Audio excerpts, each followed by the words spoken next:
Assalamu alaikum wa rahmatullahi ta'ala wa barakatuh. Dans cette vidéo, j'ai parlé d'un profil particulier, le profil histrionique. Donc c'est un profil qui ne vous dit rien peut-être, mais dans la psychologie musulmane, c'est le profil de ceux qui ont un besoin tel d'affection et d'attention qu'ils aspirent à devenir le centre de l'attention. Et donc qui souffrent de ne pas être le centre de l'affection. Donc on les reconnaît au fait qu'ils ont un besoin vital d'affection. Il faut savoir que Shaitan va exploiter ce besoin. Je ne vous apprends rien en vous disant que les personnes victimes par le syndrome de Stockholm, ce sont des personnes qui ferment les yeux sur l'injustice de leur bourreau, des conséquences de leur besoin vital d'affection. Ils sont prêts à fermer les yeux parce qu'ils ont tellement besoin d'affection qu'ils vont fermer les yeux. Si c'est la seule manière qui me permettrait d'obtenir de l'affection, alors je vais fermer les yeux. Alors, il faut savoir que ce besoin vital d'affection peut développer d'autres troubles, dont le trouble histrionique. Alors le trouble histrionique, ce sont des gens qui aspirent des conséquences de leurs besoins excessifs d'affection, ils aspirent à être le centre de l'attention. Et donc ils souffrent de ne pas être le centre de l'attention. Et donc Shaitan va exploiter ce besoin-là afin de les pousser à faire de la simulation. Parce que quand on n'arrive pas à obtenir une chose d'une manière, on essaie de l'obtenir de la manière contraire.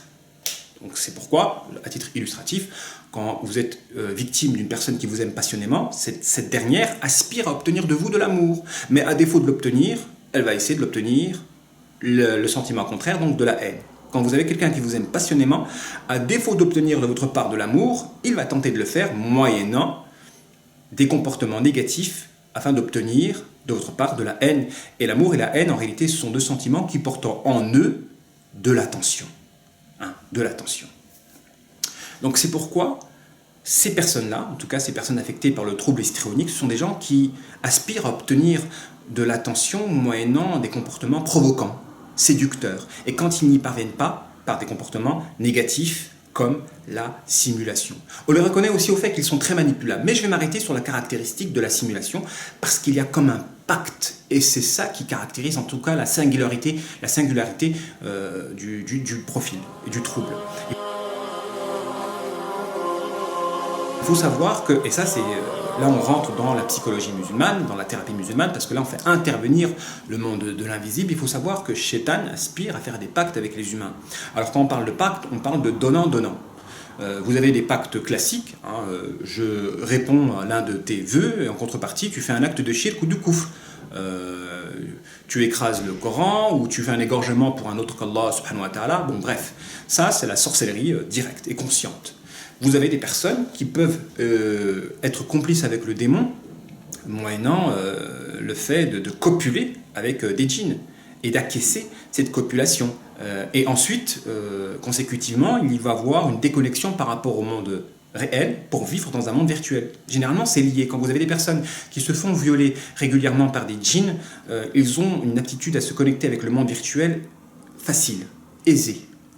Et donc après il y a du dialogue et de l'échange avec le monde de l'invisible. Donc là vous avez une forme de complicité avec le démon. Vous avez aussi la complicité moyennant des rituels anormaux, quand une personne pratique un rituel imposé par le diable. Donc tout comportement qui se fait de manière régulière, qui respecte un ordre précis, un ordre fixé par des djinns, là on peut dire qu'il y a une forme de complicité, une forme de pacte inconscient ou conscient avec des diables. Et vous avez aussi la complicité démoniaque avec des personnes, la complicité démoniaque avec les djinns lorsque vous acquiescez de servir d'appât pour le diable dans son projet de destruction.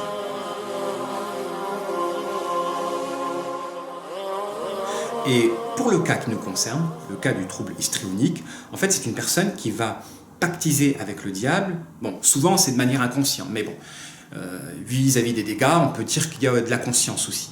Donc c'est une personne qui va pactiser avec le diable en simulant la maladie pour obtenir de l'attention. Donc c'est une personne qui simule pour obtenir de l'attention. Donc le diable lui dit, tu veux de l'attention, je vais t'en donner, mais pour cela, simule. Et la personne simule pour en obtenir.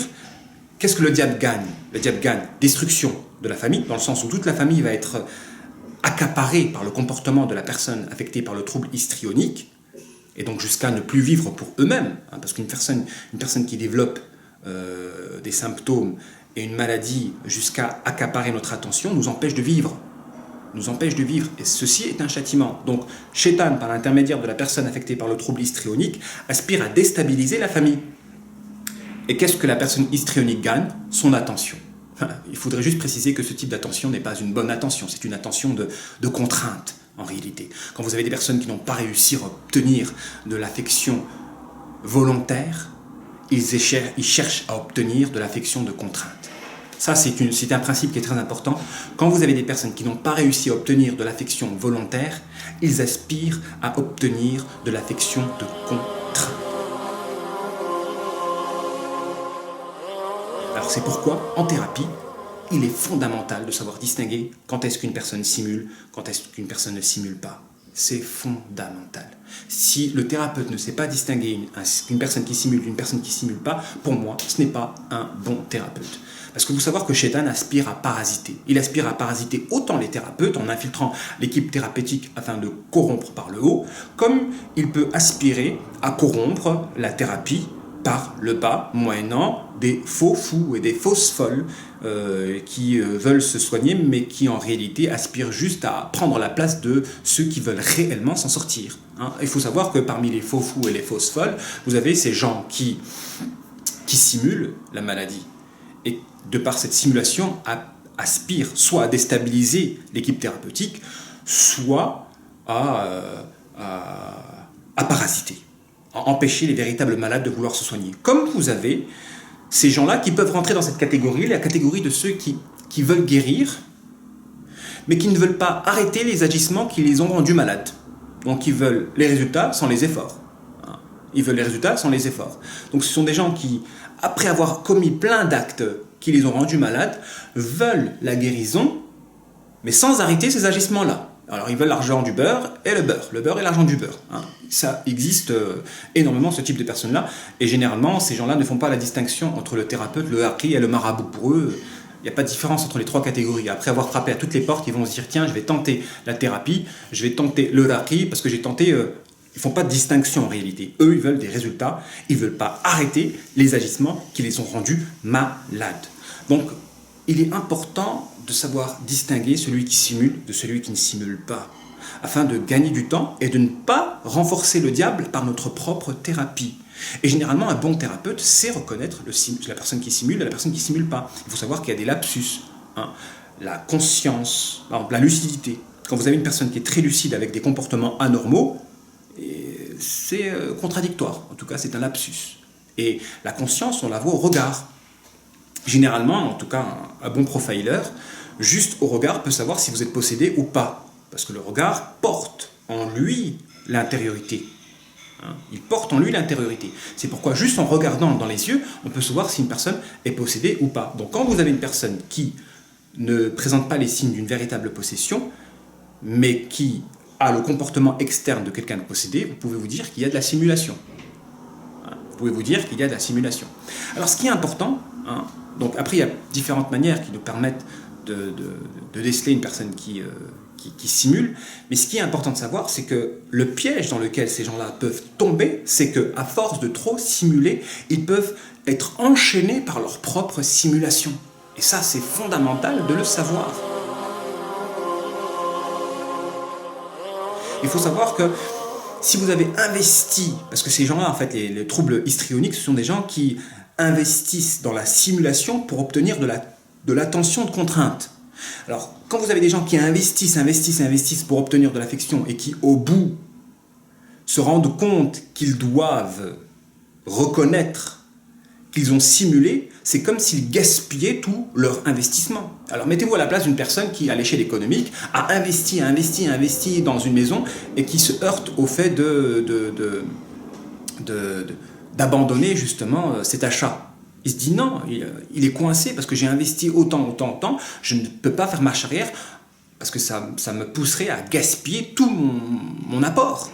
Et c'est pareil pour les sectaires. Quand vous avez des gens qui ont fait beaucoup d'efforts pour arriver là où ils sont, ils se disent, si je reconnais l'égarement de ma secte, ce serait renier tous les efforts que j'ai fournis.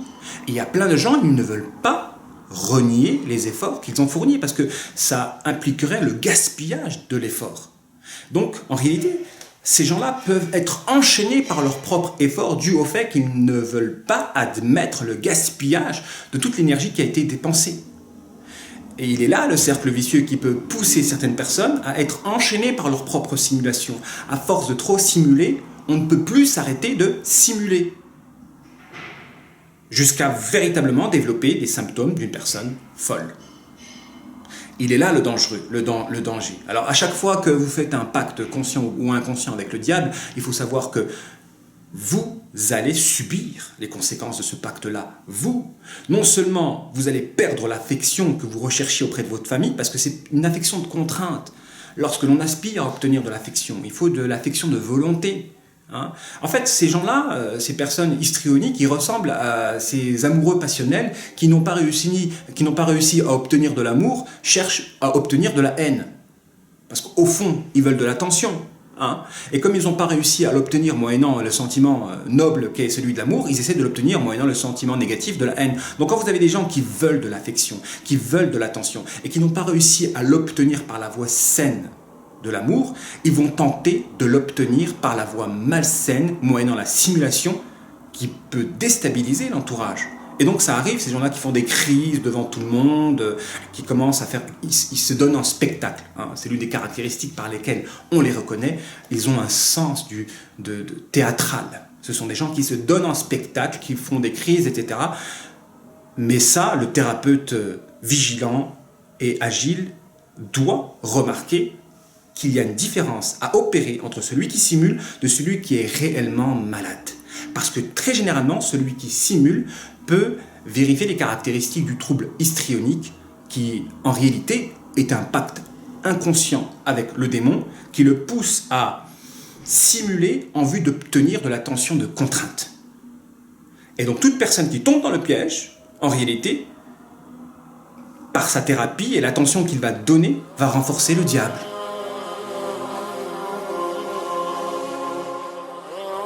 Alors c'est pour ça que la thérapie ici est spécifique. Comment faire pour soigner une personne histrionique? D'abord, il faut qu'elle reconnaisse qu'elle simule, qu'elle accepte le gaspillage de tout l'effort qu'elle a fourni pour obtenir cette attention-là, et qu'elle aspire à obtenir de l'affection et de l'attention par une voie saine, pas malsaine, moyennant la simulation par laquelle elle va obtenir une affection qui n'est pas noble.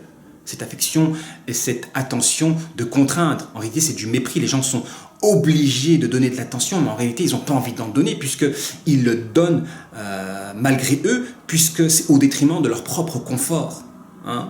Donc forcément, ces gens-là peuvent être abandonnés par leur famille, être hospitalisés. Des conséquences du fait qu'ils deviennent lourds pour leur entourage. Ils pensaient obtenir de l'attention de cette manière-là, mais en réalité, ils n'ont récolté que l'abandon et le mépris. Donc c'est pour ça, il est nécessaire, à mon sens, de les aider en leur faisant prendre conscience de leur profil, que c'est un profil histrionique et qu'en réalité, il y a un pacte inconscient avec le démon. De toute façon, toutes les maladies qui durent, elles ont un cercle vicieux. Et donc, pour le cas de ces personnes-là qui sont intelligents, qui ont de la lucidité, mais qui ont un comportement anormal, il est fort probable qu'il y ait un pacte inconscient avec le démon, ce pacte-là qui les pousse à simuler la maladie afin de pouvoir obtenir de l'attention. Mais la voie de l'obtention de l'attention doit être une voie saine, par l'amour, pas une voie de la séduction, de la provocation ou de la simulation. Parce que quand on commence à pactiser avec le démon en disant je vais simuler la maladie pour que les gens me donnent de l'affection de contrainte, qui est-ce qui est gagnant dans l'affaire? Il faut être convaincu que c'est lui, parce qu'il va déstabiliser votre famille et ensuite il va vous pousser, vous, à devenir réellement malade puisque vous allez être enchaîné par votre propre simulation, comme la majorité de ces personnes-là qui, à force de trop simuler, sont devenus réellement fous des conséquences de leur enchaînement par la simulation, puisqu'ils ne peuvent plus faire marche arrière. C'est un cercle vicieux. J'ai tellement investi pour obtenir cela, des conséquences de mon investissement que je ne veux pas gaspiller, je vais perdurer dans ce comportement-là.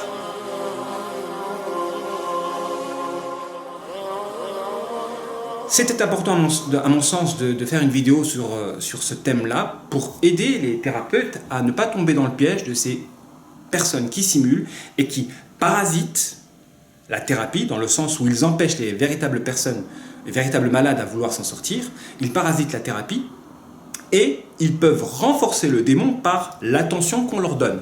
Parce qu'il faut savoir que lorsqu'on leur donne de l'attention, si c'est une attention de contrainte, c'est une attention qui va renforcer leur diable et qui va les rendre encore plus malades. Dans un cercle vicieux qui va pousser la famille à être déstabilisée davantage et à rendre la personne encore plus malade. Vous voyez le cercle vicieux? Plus on donne de l'attention de contrainte à une personne, plus la personne simule, plus on va redonner de l'attention de contrainte, plus la personne va simuler jusqu'à exploser tout le monde. Voilà, le but de cette vidéo, c'était de mettre encore en évidence un piège satanique. Alors vous comprendrez pourquoi le démon peut détester cette science-là. Cette science du profilage, vous pouvez comprendre pourquoi le démon la déteste. Parce qu'elle nous permet de faire tomber des masques. Tomber des masques et de détruire les pièges sataniques par lesquels le démon détruit l'humanité. Donc quand vous vous initiez à cette discipline-là, forcément vous allez avoir des ennemis. Et les ennemis que vous allez avoir, ce sont des gens qui sont d'excellents réceptacles à la nature démoniaque. Et généralement, c'est soit des hypocrites ou soit des hypocrites potentiels. Alors, hypocrites, c'est-à-dire les doubles facettes, etc., ceux qui ont une apparence, une belle apparence, mais dans le fond, c'est les ténèbres. Et les hypocrites potentiels, ceux qui ont le goût d'écouter les choses négatives. Ceux qui ont le goût d'écouter la médisance, la calomnie, les relais de la négativité, ceux qui fréquentent les hypocrites et qui ne s'en gênent pas de fréquenter les hypocrites. Alors ce sont les deux catégories de personnes qui vont détester tous ceux qui s'initient au profilage islamique afin de faire tomber les masques et de démontrer les pièges sataniques afin de prévenir la communauté des différents dangers qui peuvent les frapper. Wassalamu alaikum wa rahmatullahi ta'ala wa barakatuh. Transmettez cette connaissance du meilleur que vous pouvez.